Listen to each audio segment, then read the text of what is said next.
Good morning, folks. JB here with you live on WFLA Now. You're looking here live at the Hampton County Courthouse in South Carolina, where moments from now, jury selection will begin in the Alex Murdaugh murder trial. We're bringing it to you here live on WFLA Now. Live coverage to begin here momentarily. Stand by.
Good morning to our audience joining us here on YouTube Live. JB Buno here with you live in the WFLA Now Stream Center. That right there is the feed that we have from outside the Hampton County Courthouse in South Carolina. The Alex Murdaugh trial about to get underway with jury selection. So this particular shot, the one feed that we have, not showing us too much activity, but of course, inside this courtroom, there is tremendous activity today, highly anticipated activity as jury selection begins for the double murder trial. Alex Murdaugh on trial for the alleged murders of his wife, Maggie, and son, Paul, at their home in nearby Colton County, South Carolina. We are going to be launching our stream across all platforms here momentarily. I'm going to be joined here by the lawyer you know, Peter Tragos, who, of course, our stream audience, I'm sure, on WFLA Now very familiar with. If you have not met Peter, you will meet him here in just a couple of minutes. Terrific as far as breaking down cases, complex cases. And we're going to talk a little bit more about this on stream, but this might just be one of the most complex, one of the most complicated court cases in recent memory. There is so much to break down, but at the same time, we're going to go over this as well. We have to keep certain things in perspective as we deal with so much noise surrounding this trial. So this is live from the courtroom. I want to say hello to our stream audience before we launch on all platforms, and we're getting ready to do that just now at about 9 o'clock Eastern time. I want to say hello to all of us, everybody joining us here on stream. You can say hello in the YouTube live comment section. I see Ann Jacobs is joining us. Nora is joining us. Sam Gosney is joining us. Seeing if any of our moderators have filed in just yet. Nick Rose is in the chat room. And there's, again, everybody, we're about to launch our live streaming coverage across all platforms. We're just here live on YouTube a little bit early so that we can say hello to you and welcome you in wherever you are watching from. This is likely going to kick off weeks. This is expected to be about a 2 to 3 week trial, but weeks of trial coverage for us here at WFLA, because this is going to be an absolutely fascinating and just wild court case as far as the Alex Murdaugh double homicide trial. So we're going to get into it here in just a couple of minutes. Saying hello to Teddy, to Ramblin', to Frank S., Florida Sun, Carrie, Mandy, Jessica, Catherine, Jamie, Sunny Days saying hello. We're about to launch live across all platforms, folks. Stand by for coverage on WFLA Now.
Again, hello to our stream audience joining us here on YouTube Live. JB here with you live in the WFLA Now Stream Center. We're about to launch our live stream across all platforms to introduce an audience, of course, over multiple different platforms here on social media, on WFLA.com, the WFLA app. We're going to be doing some content for TikTok, for Instagram. We try to make our content as accessible as possible. Good morning to you wherever you're watching from. This is live on the right side of your screen from Hampton County, South Carolina. We're about to get started here as we break down what is perhaps one of the most complicated and complex trials and cases you might ever hear of. We're going to be breaking it down with Peter Tragos, the lawyer you know, who is standing by. Just give us just a couple of more moments as we get things launched here on WFLA Now. Good morning, folks.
Again, good morning to our stream audience. JB here with you live on WFLA Now, awaiting our guest, Peter Tragos, who's going to be joining us here live on stream momentarily.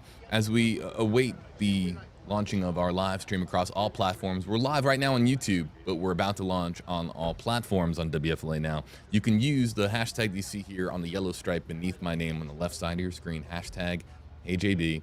That's how we take your questions and your comments interactively out of the YouTube Live, Facebook Live, comment sections on Twitter as well. If you use that hashtag, we can bring you into the conversation and make sure that your voice is heard. And also, too, if you have a question for myself or one of our experts on stream, that's how we grab those questions. We will also be using hashtag LawyerYouKnow here on WFLA Now. Stand by for Peter Tragos, myself, full coverage here on WFLA Now.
His wife's name was Burnett. Yeah, Burnett.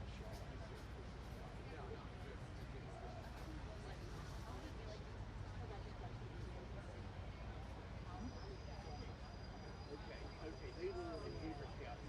I don't.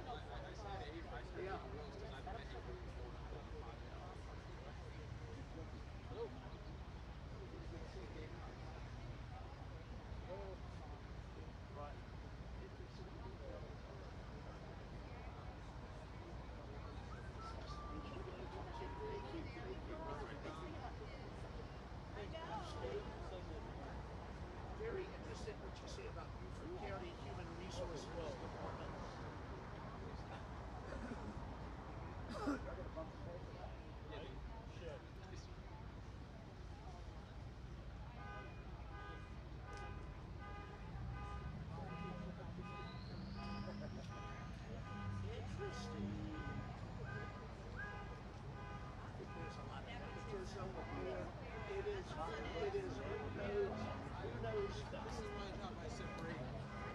You're not going to give in. That is so unfair and wrong because you're not getting the best people for the jobs.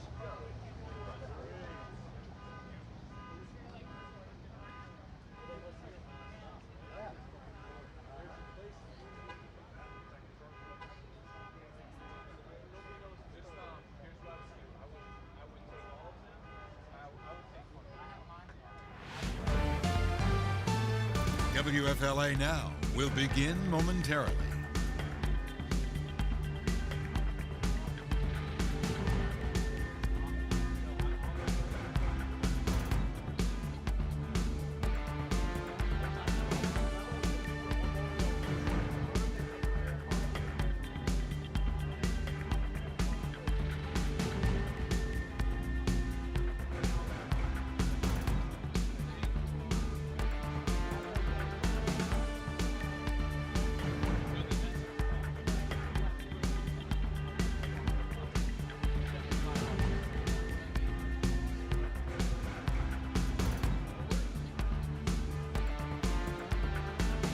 WFLA Now will begin momentarily.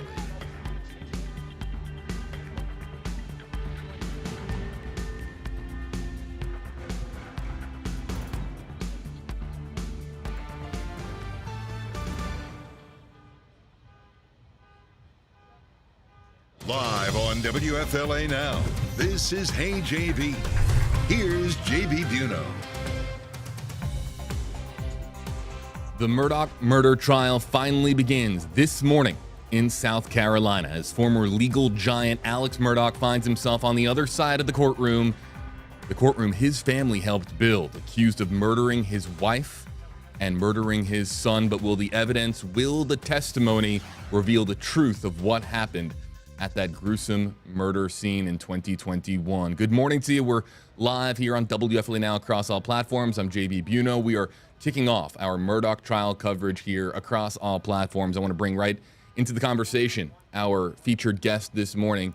Of course, people on WFLA Now know him by now. Peter Tragos, the lawyer you know, joining us there on the right side of your screen. Peter has done a lot of work on his channel, his YouTube channel, the Lawyer You Know channel, about the Alex Murdaugh case. Peter, I'm just going to start by saying this.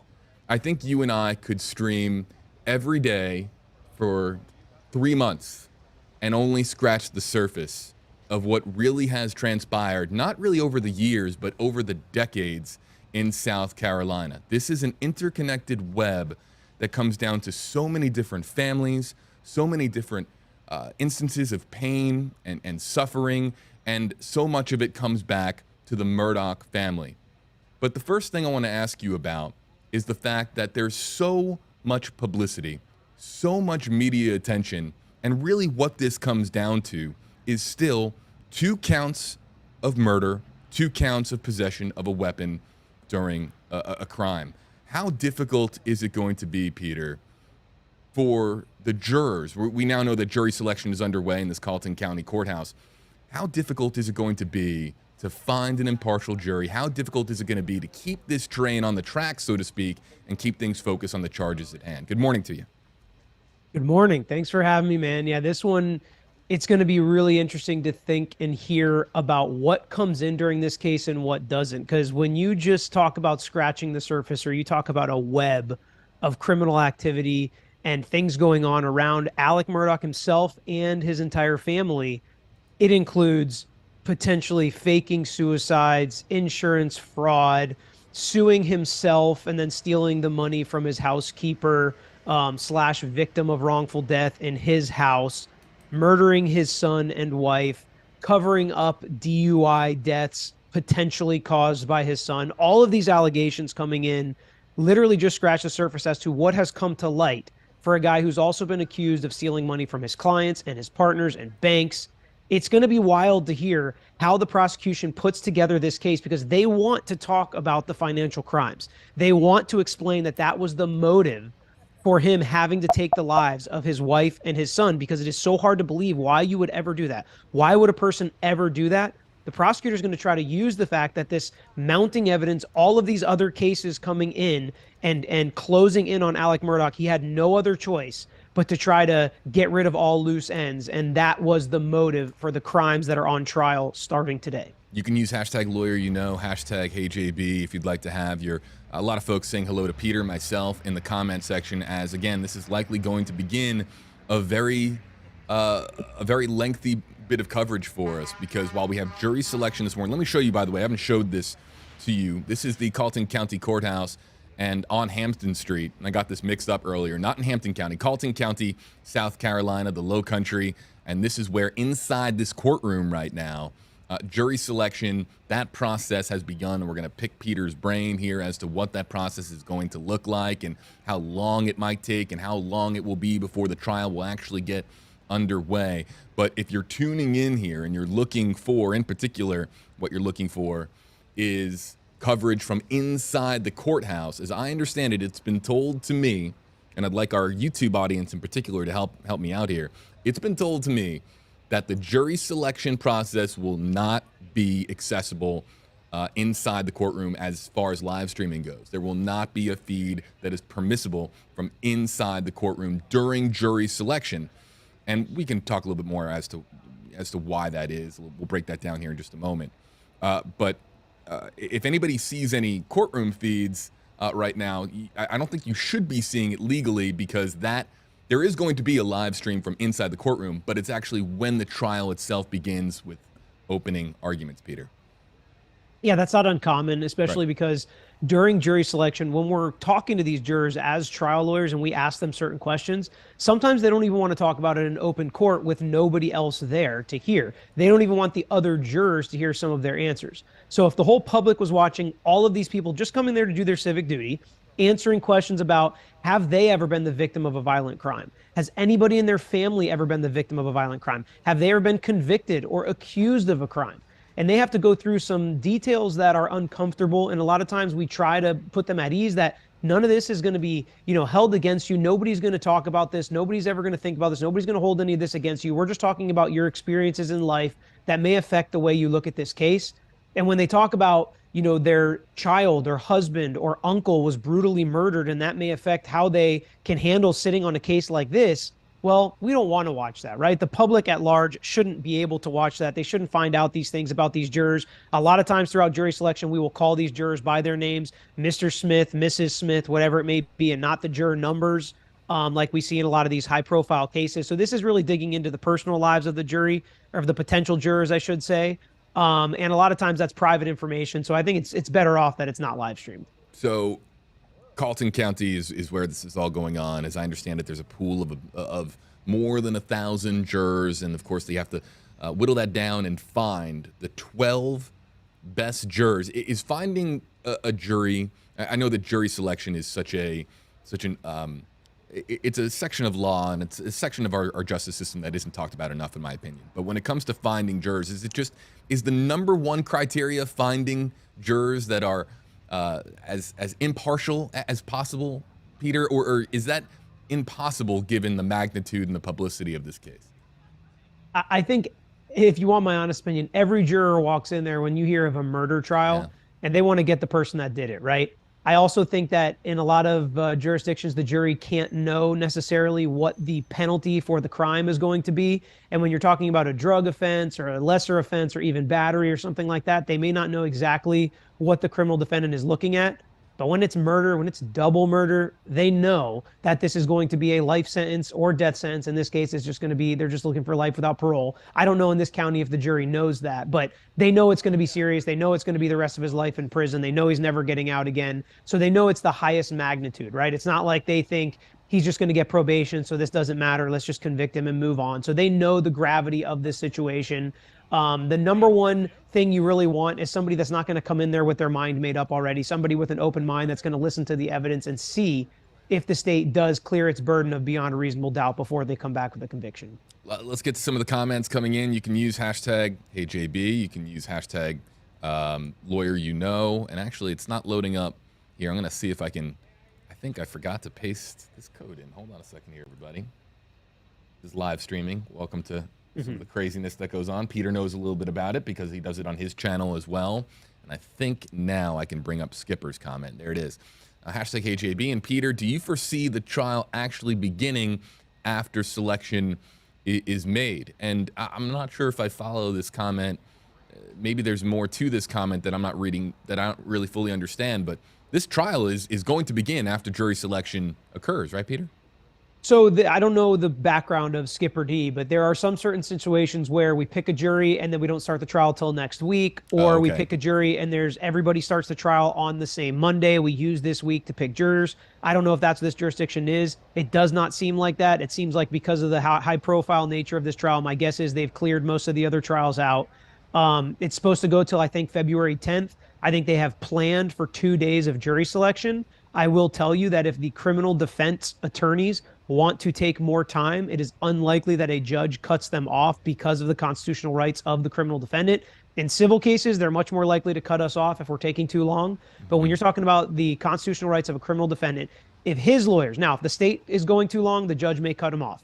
But if the criminal defense attorneys, the constitutionally protected attorneys, want to continue longer than 2 days, sometimes the judge will allow that. They should allow that just to avoid any appellate issues. I would expect the trial is going to start as soon as they have a jury picked. Now, sometimes they'll pick a jury. If it's supposed to last 2 days, let's say it goes into the morning of the third day, maybe they won't actually do opening statements until Thursday, something like that. But I don't expect a long delay after the selection's made. Peter Tragos, the lawyer you know, joining us here live on WFLA Now. Folks, give him a follow, of course, on his channel as well as we break this down. I'm going to be paying attention here in the WFLA Now Stream Center to your comments, your questions coming in. And I see that a bunch are just now starting to come in. We'll kind of go through these. But yeah, R. Rudolph saying hashtag AJB, it's going to be hard to find non-biased jurors. Let's explain why it's so difficult to find impartial jurors in this case, Peter. We are talking about a family that doesn't just go back we're talking multiple generations of the Murdaughs in the low country of South Carolina, in the 5 counties that really the law firm that Alex Murdaugh worked at for years, really had quite a grip over as far as legal influence in the area. And there's so many other cases and so many other names that have been connected to this case, from Mallory Beach, of course, talking about the death of Mallory Beach and what happened with, right there on the right side of your screen, Paul Murdaugh, the 22-year-old son who was in a fatal boating accident before the murders took place. Stephen Smith, a case that has been reopened, a teenager who was found dead on the roadway. Gloria Satterfield is another name that has been connected to this. There's so many cases that are interconnected that comes back to this one. How much, Peter, do you anticipate other cases and all of the connections to the Murdaughs coming up in the actual trial itself when it does in fact begin? So there are literally, there's anywhere you can start here, but just thinking about the fact that he's been accused of stealing money from clients and from the law firm trust account and from his partners. If they put on notice all of the potential former clients that may have been affected by this, that could have been literally thousands of people in this area, in and around the state, that could have been affected in a potential victim civilly against Alex Murdaugh for those charges and those allegations. So we just start there and it kind of grows. Anyone that knows anybody that's ever hired anybody in the Murdaugh family, anybody that's ever been in this courtroom before, as we found out in a prior hearing, his grandfather's portrait hung in the back of the courtroom, which they removed for this trial. But if you've been in this courtroom before, maybe you'll notice there's a picture missing. Well, you ask the question, whose picture is that? What is the connection here? Depending on how much you know. And then if you just take it a step further and talk about the media surrounding this case and the videos and the documentaries and the specials that have been done on every mainstream media news channel, anybody has seen that, where they're obviously slanted in a way that is going to make it seem like Alex Murdaugh did this, and he very well may have. But if you've seen those documentaries, if you've seen evidence that may not be admissible, may not be coming in at trial, then you would not necessarily be in a position to be an a fair and unbiased juror for this case. Let's go to some of the comments that are coming in. You can use hashtag HeyJB or hashtag LawyerYouKnow to have your comment featured here on screen. Sally Davis, hashtag KJB. Our local coverage of this has been constant, but the hardest part is how many people have had negative interactions with this family. I want to bring up one thing really quickly, and this is really, really important to me, and I hope that this resonates with our audience. I am very, very cognizant of the fact that this story has been covered just so intricately over the last several years by so many reporters in South Carolina. And I'm going to be the first to tell you, so many reporters and so many journalists that know this story inside and out. I hope to have them on this live stream. I hope to bring them on. I promise here an interactive experience as we bring in your questions, your comments. And over the course of the trial, we try to, Peter will be doing it on his channel. I'll be doing it here on the WFLA channel, answering as many questions as possible. But I want to also be as respectful as possible, because there are some reporters and journalists who have been living and breathing this story ever since really day one. I mean, this goes back, of course, to the fatal boat accident with Paul Murdaugh a couple years back. So that's a really big thing here. And then, of course, just how many people know the Murdaugh name for various reasons, one reason or another. For 5 counties, Peter, this is a name that people have known for years, for decades, and the influence that they have wielded cannot be understated based on all the reporting that has been done to this point. Yeah, I mean, I'm sure in every area you've heard of a lawyer or a law firm that's been either multi-generational or a huge advertising law firm that's been in your face on every commercial, billboard, things like that.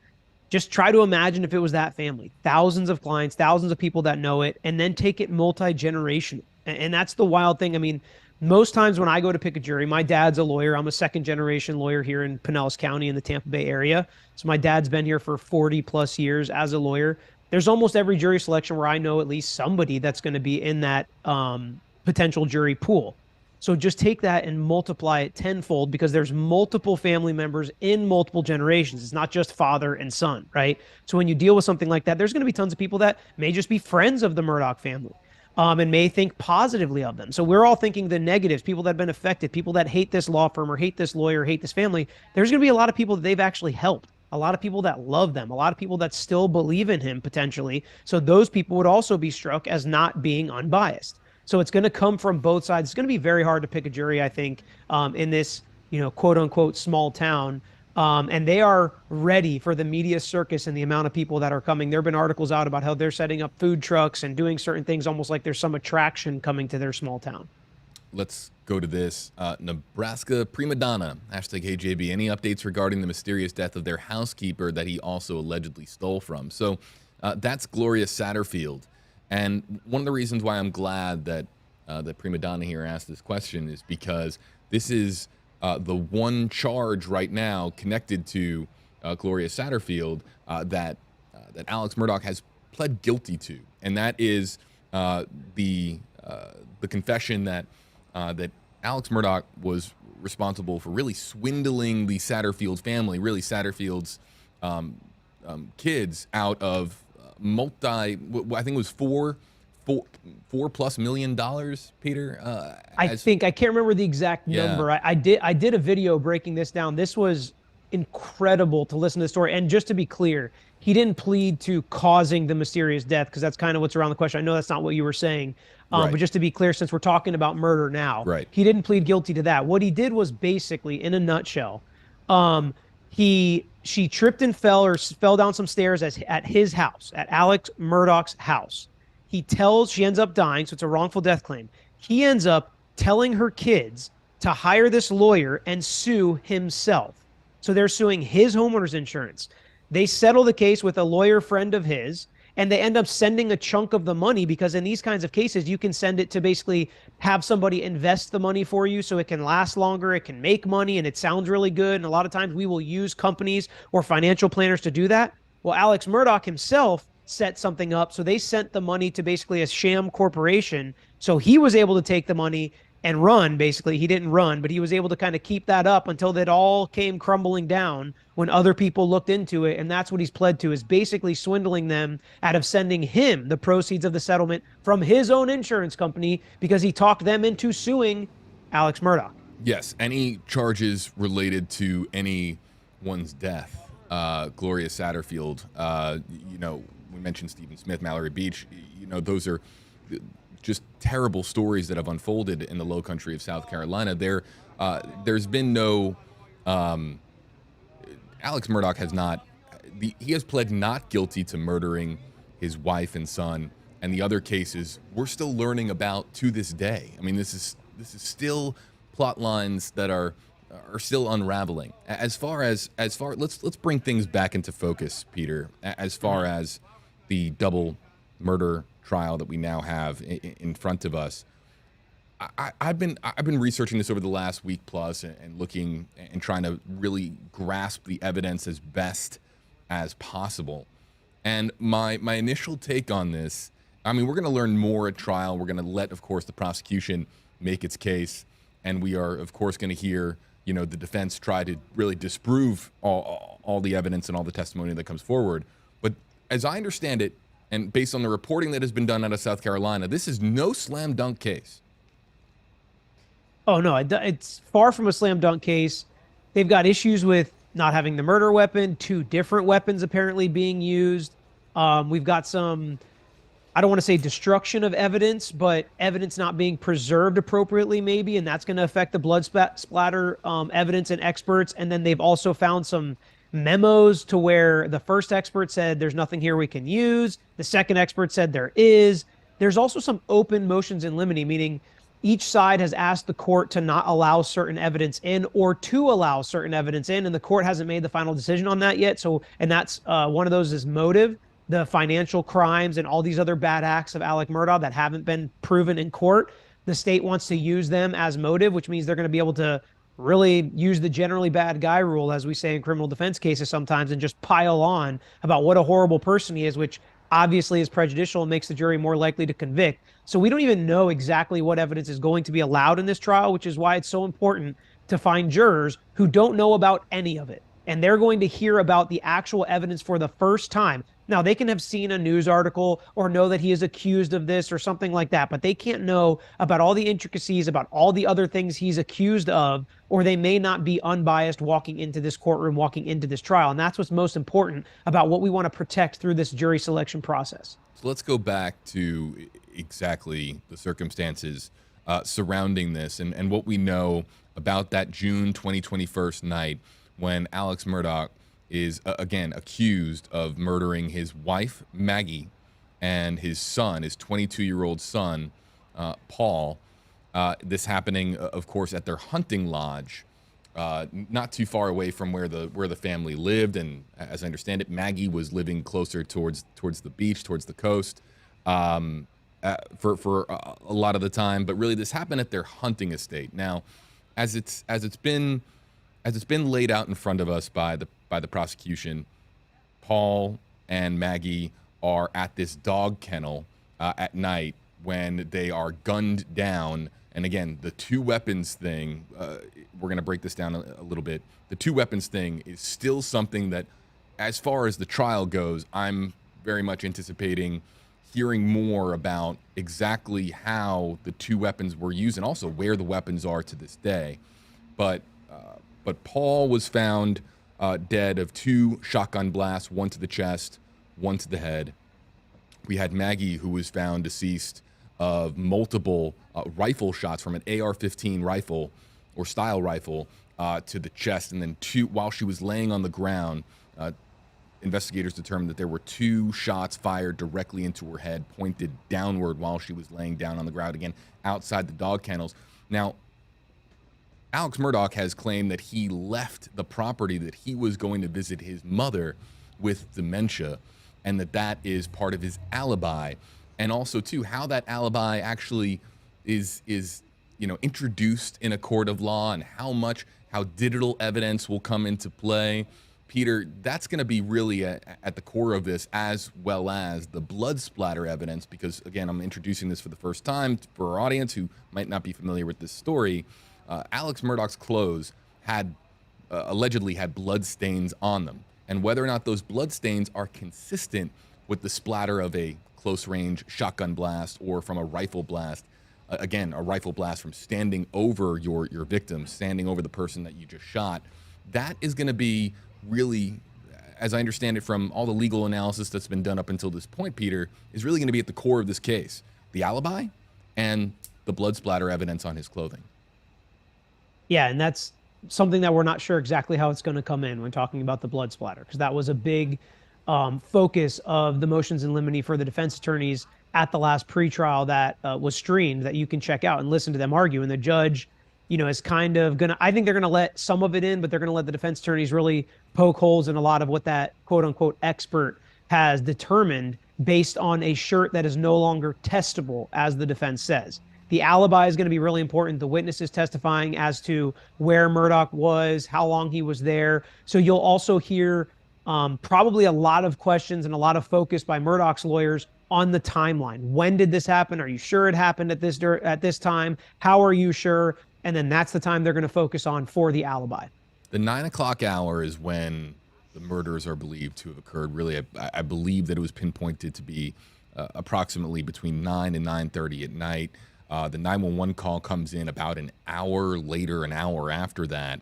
There's also, prosecutors have say that they have evidence that includes a video that shows that Alex was at the scene, despite him saying really otherwise, despite his denials, with Maggie and Paul at 8:44 p.m. So the timeline too, chronologically how this all unfolds, is going to be key. I've got only about another 9, maybe 10 minutes if I'm lucky with Peter Tragos, the lawyer there on the right side of your screen. So I want to get to as many comments. We'll continue to discuss the particulars of the case after Peter departs, but I want to get to as many of the questions out of the Q&A, the comment section here on WFLA Now, while we have Peter here for another 10 minutes or so. Southern Mama says, #HJB, and lawyer throwing the golf hole emoji out there for you, Peter. I lived in Asheville, North Carolina when this happened. It was big news even there. I'm now in South Carolina. People want this done. How far out, state-wise, can they go to find unbiased jurors? It's a good question. I don't think they're going outside the state or anything like that. I'm not sure if they're pulling from other counties. I haven't seen where they're pulling all these jurors, but I've heard they have a ton of jurors that they're going to bring through, and that's why it can take days, right? If you keep what we call in jury selection busting the panel, right, where too many jurors get struck, there's not enough jurors to even pick 12 plus a couple alternates, then we need to bring in another panel. Are there going to be 3 jurors that they pick from the first panel, and then they're going to have to go for the second 30 to 50 people, depending on how big the courtroom is? Sometimes we can have 30 people, sometimes we can have 50, sometimes we can have even more if they really want to smash them in.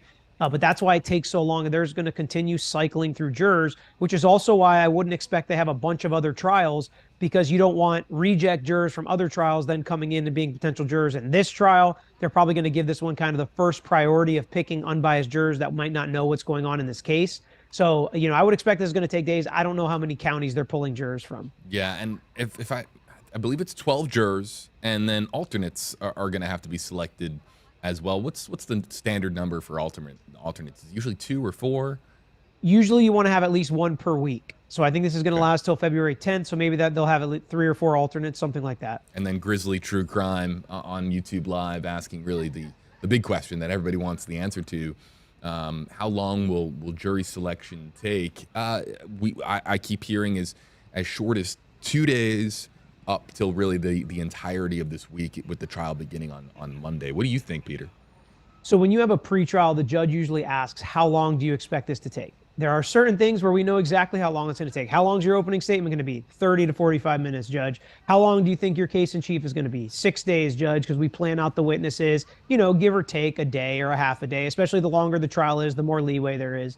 But when it comes to jury selection, a lot of times judges will try to limit what lawyers can do during jury selections. And like I said, that's much different in civil and criminal cases. But in a criminal case like this, I would be surprised if it took less than 2 days. And like you said, it wouldn't surprise me at all if it took all week, or if it took most of the week and they decided to come back the following Monday to do opening statements, to give them some time to prepare. I'm sure they have some kind of jury consultant or somebody doing research on these jurors in the background as well, giving them some information, and it may take time. They'll do a lot of work overnight as well before they come in the next day. So a lot of work goes into jury selection. It's potentially the most important part of the trial. Kristen wants to know, do you know if there's going to be a separate trial for the fraud charges? And yes, but at a later date, correct, Peter? Yeah, I think there's like 70 plus charges or something at this point. The last I heard was around 100, or just 100 total charges. So there It's will wild. be It's wild. It's insane. There will be a separate trial, but I want to ask you this: if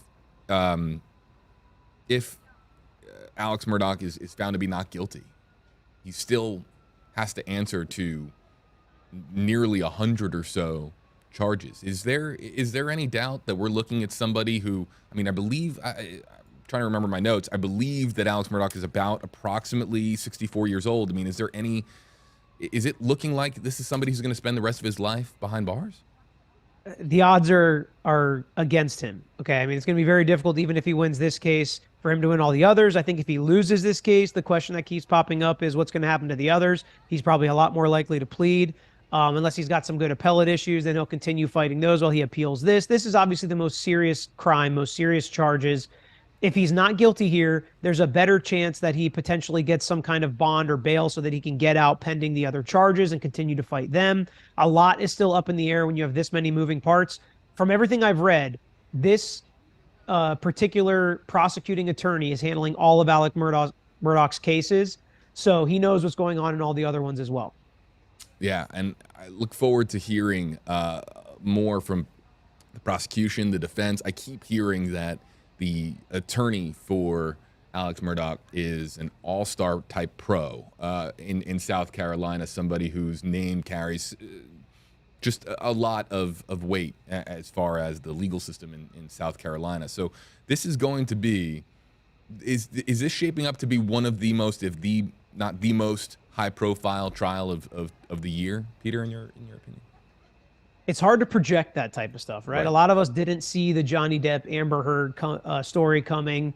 You can't possibly see stories like Gabby Petito or the Idaho University students' cases coming. So it's hard to kind of tell what's going to capture the media's attention. But this one has all the makings. And I think when people start hearing, if the judge allows the prosecutor to get into all the other tangential charges and allegations, then I think this could potentially capture the world's view, because they really are going to be surprised when they hear about some of the factors and facts and the web that you've been describing that's going on around the Murdaugh family. So I do think it has that potential for sure. Tangential charges, Peter Tragos, always enlightening us. And really, but Peter, I'm with you, because that to me, when I was taking notes all yesterday, and the big thing that I circled is just how much of this trial is going to be focused on the murders of Maggie and Paul, with so much other, so it's just this web, this interconnected web of so many other cases that are tied to this one. Is it going to veer off the track, so to speak, or is it going to stay on the track? How much of it is going to be focused on the actual murder scene, the evidence, the testimony, so on and so forth? I mean, that's something that I keep hearing, that the opening arguments are going to be something to behold, because it's going to really set the stage for what is going to be expected to be about a 3-week trial. So just exactly what this looks like, and if it's as much of a circus as really all the media coverage has been up until this point, is also a big question as well.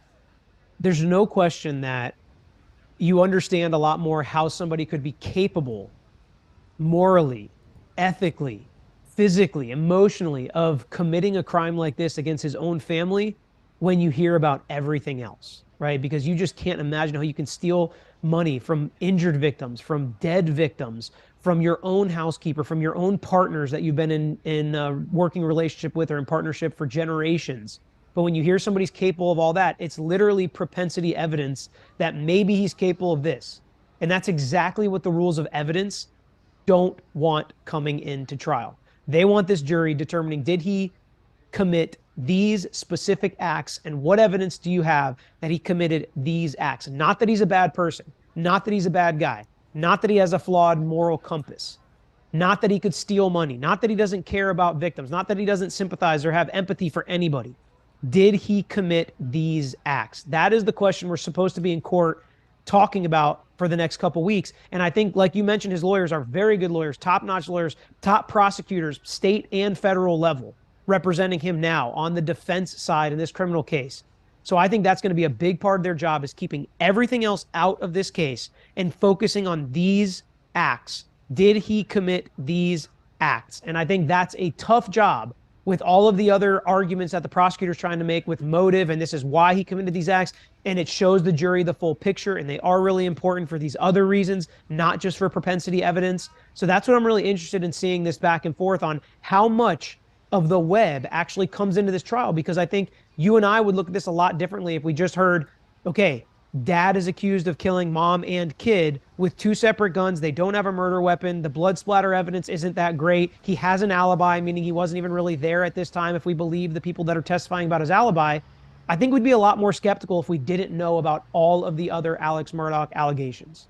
It's to kill your own wife, to shoot and kill your own son on your hunting property, to do so, motive is also something that I've been doing some research into, what the motive might be. Why would someone, anyone, lawyer or not, murder their wife and son? What the reason might have been, and proving motive for that is going to be extraordinarily difficult for the prosecution.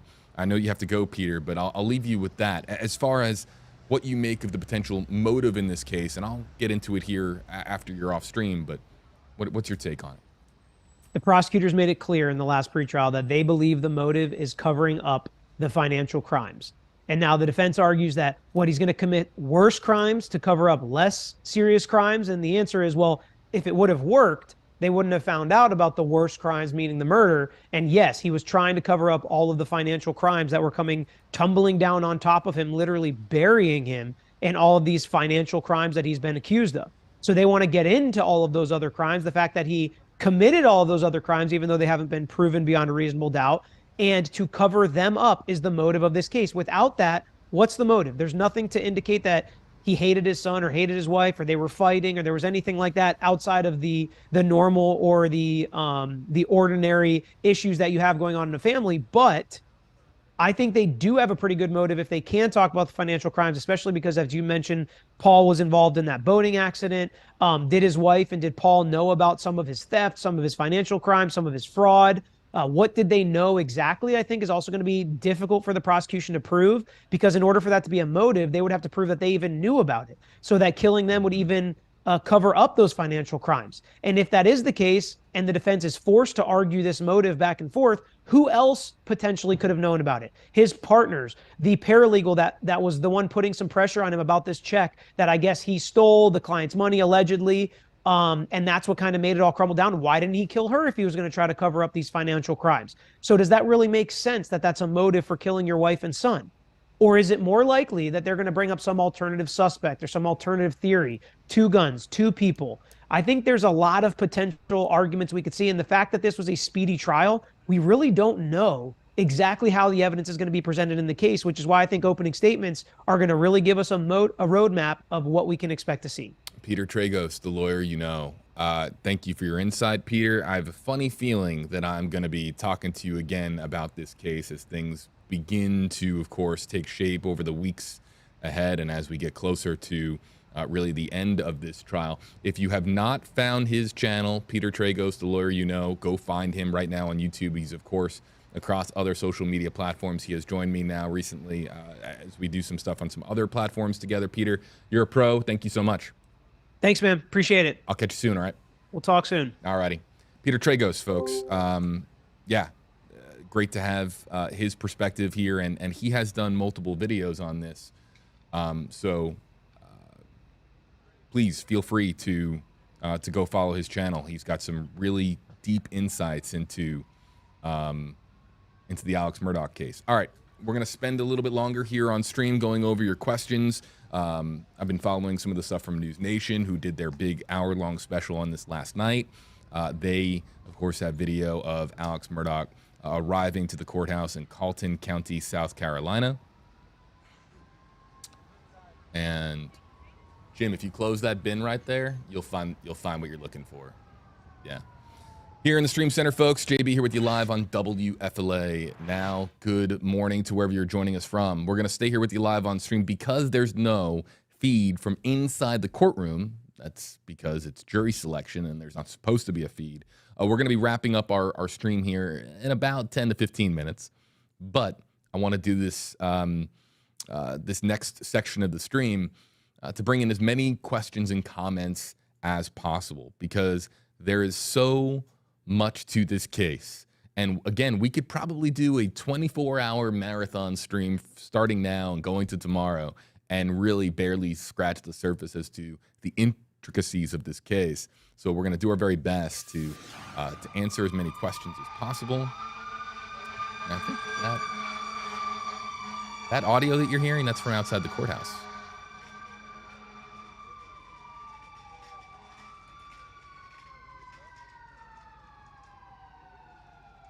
So an ambulance going down, that might have been Hampton Street, or around the Carleton County Courthouse.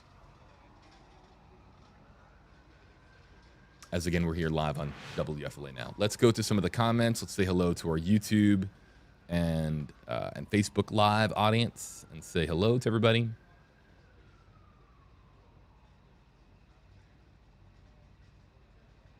So that brings us to the point I was just making. Are they televising jury selection? No. There will be, of course, various reporting that is going to come out of the courtroom today, and that's why you should really give a follow to some of the reporters that are actually there in Hampton County, or excuse me, on Hampton Street, Carleton County, South Carolina. We had our viewer call up. I said Hampton County. I meant Hampton. It's on Hampton Street. I got the two mixed up. Carleton County is where the courthouse is. Are they televising the jury selection? And the answer is no. We will get our first look inside the courtroom for this trial when opening arguments begin, and opening arguments can't begin until the jury, the 12-member jury, is selected. Again, if you use #KJB, I can animate your comment. It's all the comments coming in right now from Sherry and Keenan and Lou. If it doesn't have that hashtag, I can't animate it on screen. So, Star Dallas. This would have been a really good question for Peter, but I'm gonna put on my Peter hat, my lawyer hat, for a second. And the question from Star Dallas is #KJB. Will the other son testify? The other son, is Buster Murdaugh, and whether or not, how much his name is brought up over the course of the trial. That I guess we'll find out. But Buster would likely, in all likelihood, plead the fifth. And I would imagine that. I mean, look, if he were to be called to the stand, that's obviously extremely fascinating testimony. But whether or not there have been so many reports done about his conversations, his calls in to the correctional facility where his dad has been, and the conversations that he's had with his dad over the phone, and whether or not that relationship is going to be discussed and how much it's discussed, that will be, of course, very interesting to see when the trial actually does in fact begin. Besitos de Coco, #KJB, how long will the trial last? I have it in the calendar here as a 3-week trial going up until, I believe, let's see here, February 10th. So jury selection is going to last anywhere from half a week to a week. If jury selection is really fast, trial begins maybe Wednesday, Thursday, or Friday with opening arguments.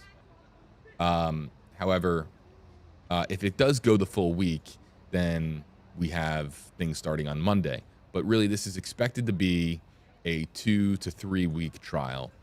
And it can vary based, of course, on so many different developments over the course of the trial, but about 2 to 3 weeks. Crime Corner, #KJB, can you give a short rundown of this case? I don't know the details. So here's the thing. There's no way to give a short rundown of this case because doing too much of a summary is almost not doing justice to just how complex this case is. There are reporters who this is their sole responsibility. This is all they focus on because of how deep this rabbit hole goes when it comes to the Murdaugh case. The shortest of short rundowns that I could give while staying focused on the trial itself is that Alex Murdaugh, a very prominent attorney who has lineage going back to his family as far as the solicitor for Hampton County in South Carolina. Goes back decades, multiple generations. He was a very prominent lawyer with a law firm covering 5 counties of the Low Country of South Carolina, one of the most well-known attorneys in the area. You could make the argument, people have made the argument that he's well-known in good ways. Others have made the argument that he's well-known in really bad ways, sinister ways. His reputation carries significant weight, and in different ways to different people in South Carolina. He is accused of gunning down his wife and his son there on your screen in June of 2021 at their hunting estate outside the dog kennels. His wife found shot multiple times, including 2 shots to the head while laying on the ground. His son found dead of 2 shotgun blasts. The allegation is that Alex Murdaugh gunned his wife and son down, and the reason was to help cover up just some of the financial schemes that he had been the architect of going back many years in South Carolina. Whether or not this is all true, this is very much seeking the truth as far as this trial. Some trials, you heard Peter there say, and he was I was very glad to see that he brought up this point. Some trials, there is tremendous amounts of evidence that comes out ahead of time, and we kind of know all the chess pieces on the table, on the board, so to speak. This one, we really don't understand all the chess pieces. The chess pieces will be introduced at trial as far as the evidence that the prosecution has, and also too what holes the defense can poke in that evidence and that testimony that comes forward. So whether or not Alex Murdaugh shot to death his wife and son in June of 2021 is still a question that is unanswered, and this is very much a trial focused on finding out the truth of what happened that night and what evidence exists to point to what the truth may be. Also, too, there's this big lingering question. As far as this case, I've been following enough of the social media activity on this case to know that so many of you, so many viewers, so many people on social media believe that Alex Murdaugh is the person who did this. But what if he isn't? Then who is it? Then who is responsible for it? Remember, innocent until proven guilty. So if Alex Murdaugh is not the one who used, again, shotgun to kill his son, rifle to kill his wife, if he's not the person who pulled the trigger that night, then who did? And what connection do they have to the family? And what was their motive in the case? And who are they? And how exactly do you bring that person to justice, or people to justice? Remember, the fact that there are 2 weapons in this case is significant, because you're talking about a rifle used for one victim and a shotgun used for the other. Carolina girl, #KJB. Will WFLA have somebody in that courtroom? No. We work with our network of sister stations. We have a couple of sister stations, WSAV, WCBD. We also have News Nation that we work with quite extensively. So while we don't have WFLA represented at the courthouse, we have our colleagues from other Nexstar affiliated stations that are going to be there. Diane, #KJB. How long does jury selection normally take? If it's quick, is that better for either side? Look, jury selection, this can vary greatly. And so we talked about it earlier with Peter. It can take a couple days. It could take a week.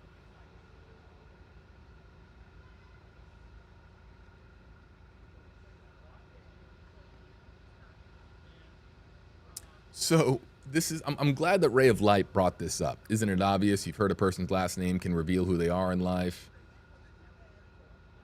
I want to bring up the fact that the names here have been very difficult in this case. Some of the most respected reporters, hardworking journalists in South Carolina that follow this case will still say the names differently. And when I say names, I mean multiple names right there. You see the person in question, who some will call Alex Murdaugh, some will call Alec Murdaugh. Again, people who, and it really comes down to, I think, as Ray of Light put, Southern slang or dialect or inflection on how you pronounce the name. But they are known interchangeably as the Murdaughs or the Murdaughs. And he is known interchangeably as well as Alex or Alec, which is actually Alexander is his middle name. I believe his first name is Richard, if I'm not mistaken. T-Wee, hashtag HJB. Who did the two different guns belong to? We don't know. We don't have the murder weapons. We have no idea. So that is also going to be a very interesting component of the case. Samantha Lowther, hashtag HJB. Will Alex take the stand in his own defense? I'm texting this to Peter right now. I'm texting this to Peter because I'm going to see if, for you, Samantha, I'm going to see if we can get this answered.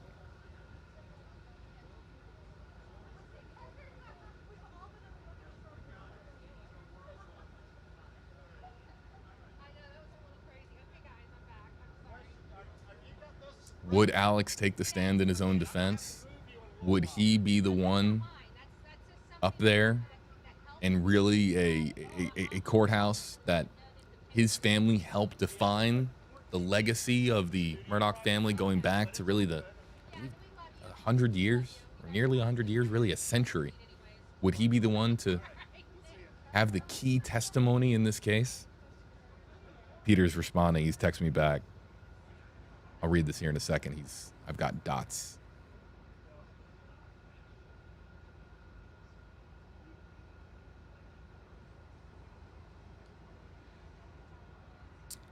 Lauren, I'll have to look into that.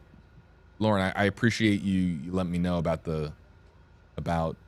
one of the weapons. I'll have to bring that up. And apologies if I have that incorrect. It goes to show, again, the intricacies of this case cannot be understated.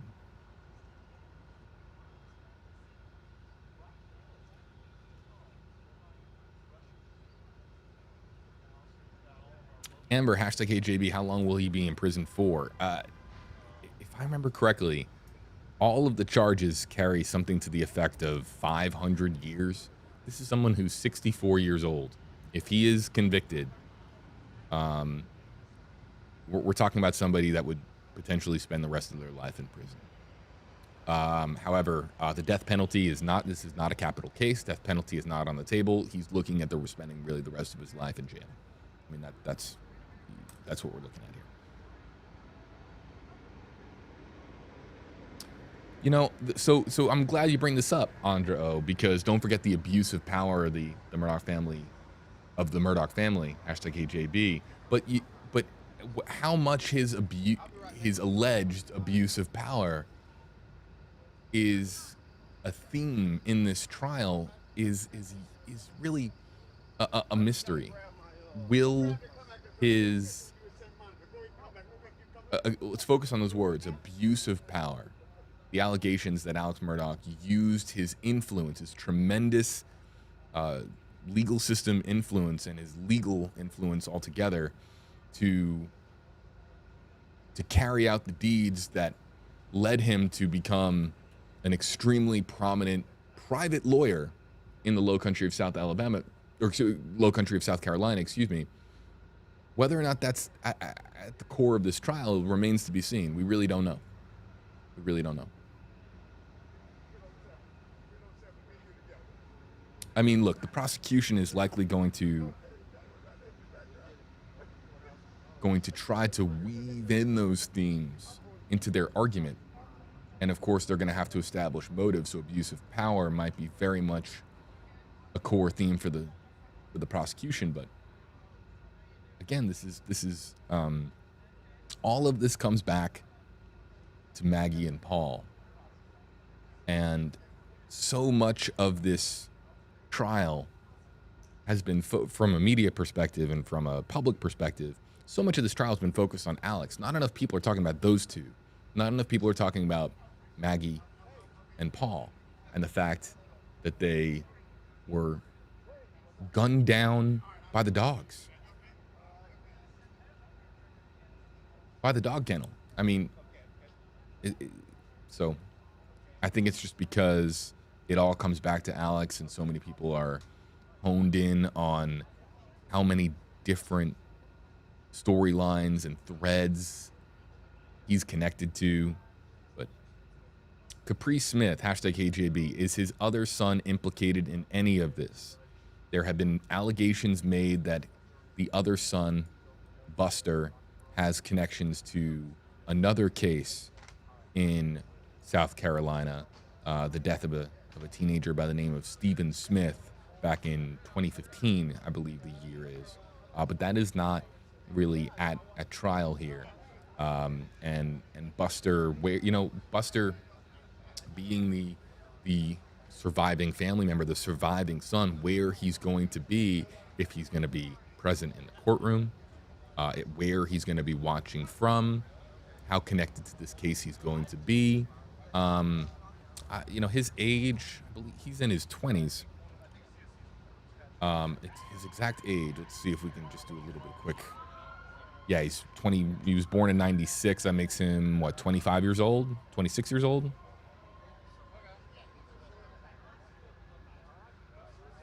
So, no, my math is off. If he was born in 96, yeah, that means that he's approximately 26, 27 years old. Okay, so Peter's response, actually, he didn't type all that much. I asked Peter, will Alex take the stand in his own defense? No, says Peter, but I don't know. I'd guess no, though, is what Peter says.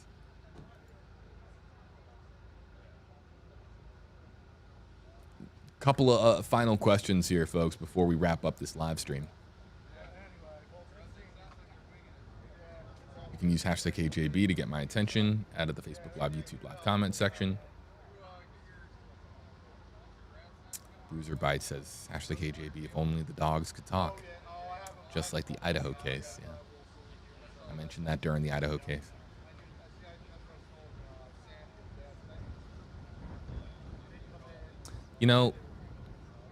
I appreciate Grizzly True Crime. Really appreciate the comment coming from your channel. Really do. However, I don't want to speculate. Do you think that he lured his wife and son there? Perhaps he didn't expect his son to be there with Maggie after luring her there. She knew something was fishy and texted a friend about it. She did text a friend that, expressing that something isn't right, something was fishy. But I really don't want to speculate, and I hope that you respect that, because we have so much to. That's why this trial in and of itself is so fascinating, because there is no doubt in anyone's mind from people that cover this trial that there's going to be twists and turns over the course of this court proceeding. It could start with opening arguments. The fact that there's so much unknown on both sides, really, it's almost like two poker players at the same poker table. Each one has their hand. And while we have an idea as to what those hands look like, we really don't know the cards that those poker players possess. So having this all unfold in real time is going to be extraordinarily fascinating. It is. But really, it's all about finding the truth and the pursuit of justice for Maggie and for Paul. Christy Lynn, hashtag HJB, how soon can opening arguments begin? I think the earliest, if this was like laser quick, I mean, we're talking Wednesday. That would be really fast.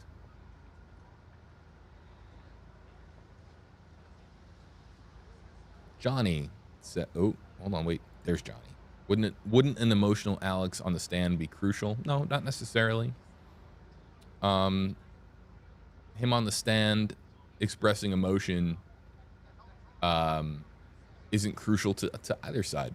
It really, while look, impacting a jury and influencing a jury is always going to be extremely important.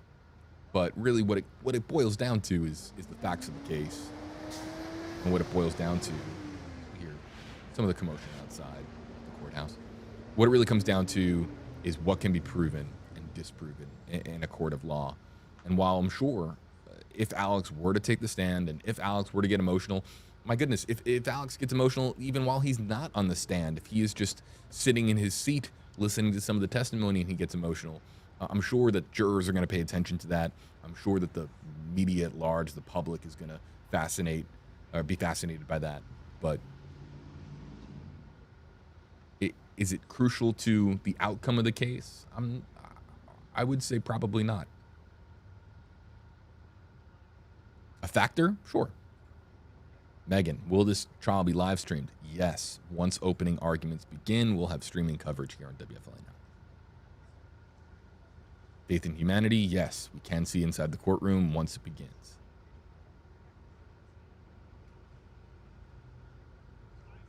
Hashtag HAB from MumF. Is it possible that they will talk about how suspicious it is that he represented and stole money for people who died while under his representation?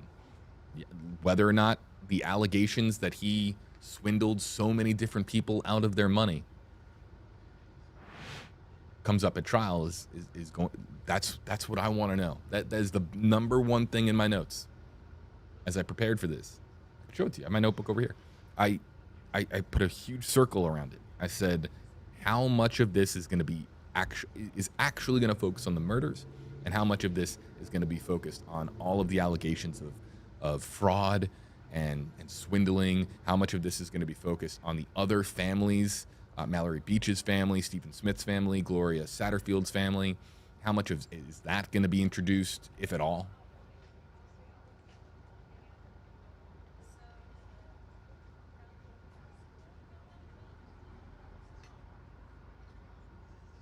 Yeah, so Courtney, Rob, your question was kind of asked, was answered by somebody in our comment section, and that, of course, being the answer is Dick Harpootlian. And where was that comment? I just saw it. Here it is. Courtney, Rob, who is representing Alex, and then little Eddie Doolittle, hashtag HAB. Harpootlian, a big deal himself. What does Alex have on him for Harpoot to defend him? Look, that's Harpootlian himself will be the best person to answer as to why he is representing Alex Murdaugh, but Alex Murdaugh still has a lot of allies and a lot of families that still hold the Murdaugh family in tremendously high esteem. There's so many negative headlines associated with the family, but that doesn't erase and eradicate the relationships that the Murdaugh family has built with so many other families over the course of their decades in South Carolina. So I understand the comment. I understand what you're saying, but don't underestimate just how much respect the Murdaugh name still carries in sections of South Carolina. Some families have been tremendously hurt and impacted. Some families have had their worlds turned upside down. Some people have lost hundreds of thousands, if not millions of dollars at the hands of the Murdaughs, or at least that's what their claim is. But the name still is widely respected. A couple more folks before we have to wrap up. I know I say that a lot, but yeah, Christy, I want to know this too. Is Buster going to attend to support his dad? Is he going to be there in the courtroom? I have not heard. Let's just do a quick Twitter check and check with some of the reporters that are covering this story as to whether or not, look, Buster Murdaugh would not be there today. He wouldn't be there for jury selection. I'd be shocked. Yeah, I'm not seeing anything about him being there today. But could he be there for opening arguments? It's possible.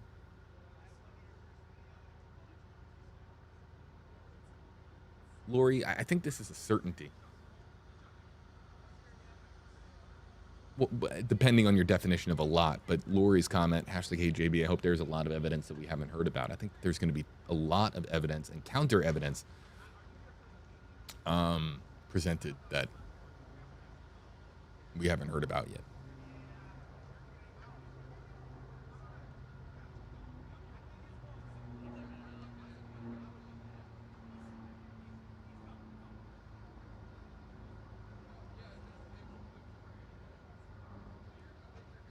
Some really great questions here, and here's the thing: some of these questions are incredible. This is why I'm really looking forward to WFLA Now. We are the whole focus of our live streaming presence is to do interactive journalism, where we talk with you back and forth. We answer questions. We bring up your observations. We'll run polls asking you yes or no about a particular case when it comes to the stories that we cover, the trials that we cover, so on and so forth. There are some questions here that are extremely intelligent, and ones that could launch an entire hour-long live stream just breaking down that one question. But folks, I have to get going here. What we are going to do is we're going to of course hop off the live stream, take a break, and we are going to be back when there is a significant development. Now, look, what will likely happen is the jury will get selected, and then, of course, we will launch our live streaming coverage on WFLA Now for opening arguments when everything gets underway. That will be across all platforms. I recommend that our audience follow me on Twitter if you're looking for the next live stream. I announce our live streams on Twitter. You can also hit the bell notification. You can hit the like button or hit subscribe. There are different ways, depending on your platform of choice, whether it's Facebook or whether it's YouTube Live. There are different ways that you can sign up for push alerts or notifications on your device to know when we are live streaming. But really, Twitter is a really great way. And then, of course, you can follow me as well. I'll be doing specific content about this trial on Instagram and TikTok that is unique to Instagram and TikTok, that is only available on those particular platforms. So you can follow me at WFLAJB on Instagram, at WFLAJB on TikTok, as we do more about the Alex Murdaugh murder trial. Again, a trial that is expected to last about 2 to 3 weeks. We'll have coverage here on WFLA Now across all platforms. I really appreciate the audience joining us here on WFLA Now. You can follow me on my social media platforms as we announce updates, the very latest, on WFLA.com, the WFLA app.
Really quick to our YouTube live audience, stand by here. Really quick to our YouTube live audience, stand by here for just a moment. I'm hearing something. I'll be right back. Stick around.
Okay, just a moment.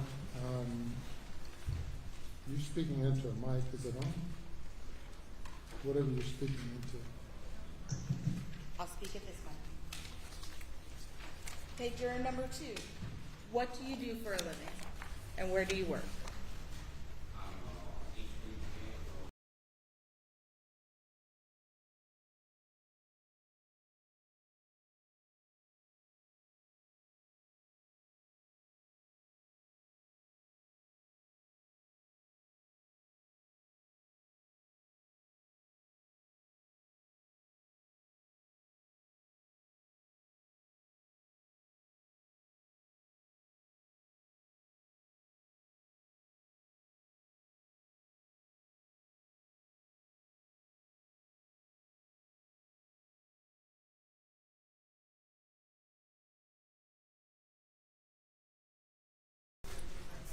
Thank you.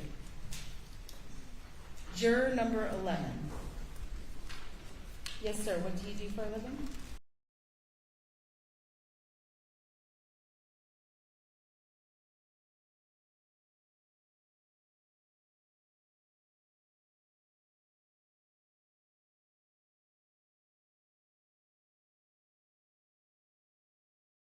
Hey folks, JB here with you back on WFLA Now. Right as we were wrapping up our live stream,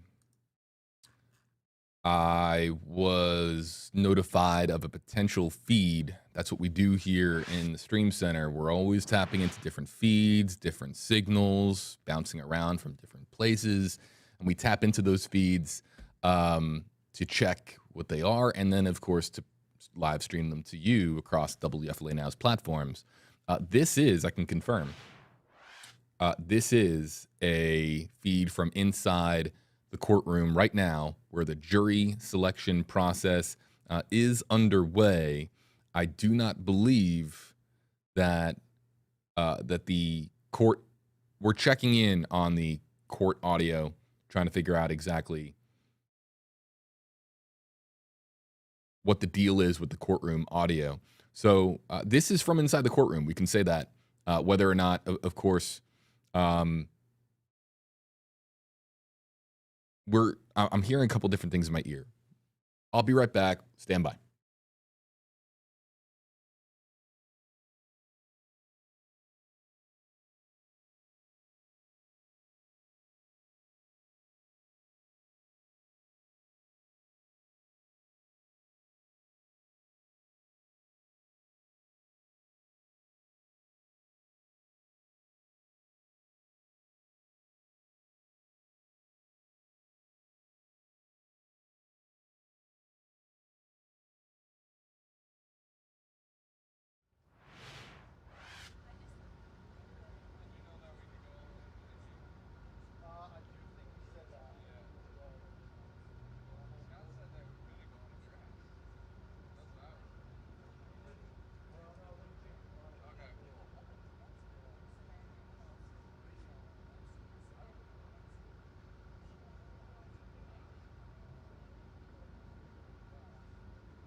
Hey folks, JB here with you live on WFLA Now. This is a shot from inside of the courtroom. I can confirm, however, jury selection, we will not be live streaming. The jury selection process is expected to be quite long, and we don't exactly know when it is going to be finished. As a result of that, we are going to be wrapping up our live stream here on WFLA Now. Please follow me on the platform of choice. Twitter is really the best place to find out about when our next live stream is. There will also be content on Instagram and TikTok at WFLAJB on those respective platforms.